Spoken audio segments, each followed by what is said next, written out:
Have you ever done something and imagined yourself looking super cool while doing it, only to see a picture later and have reality slap you in the face?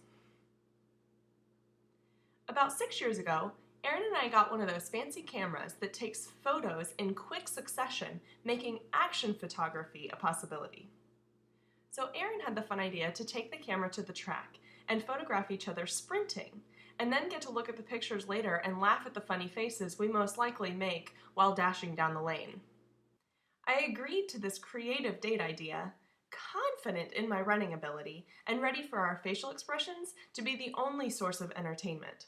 However, I was profoundly unaware of how uncool my cross-country running form looked in comparison to Erin's speedy-looking sprint form.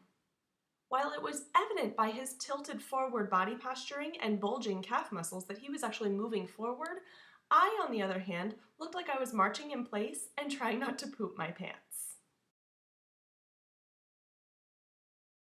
I was so devastated to not only learn that I didn't look cool sprinting, but I actually didn't even know how to properly sprint. My cross-country background had certainly taught me how to avoid tripping on tree roots, but that same high-knee heel-toe style was not serving me well on the track. Well, after getting way too much amusement from clicking through my athletic attempts, Erin offered to teach me how to sprint. So I took him up on his offer, learning and listening and practicing. When you discover that there's something you're not very good at, what's your response? Do you avoid it? Do you pass the task on to someone else, just accepting that you're not cut out for it? Or are you willing to learn along the way? Based on those initial sprinting pictures, I could have concluded that I just wasn't the graceful jaguar I thought I was, and accepted that I was more like an awkward llama. But I was unwilling to accept that fate. No offense to awkward llamas. Instead, I set about learning where I was going wrong and trying to correct it. What skills might you need to acquire in order to achieve your goals? And are you ready to start putting the work in?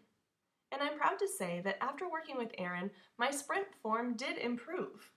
While I'm not sure I'm quite in graceful jaguar territory yet, I still gained speed and confidence from knowing I had worked hard towards something.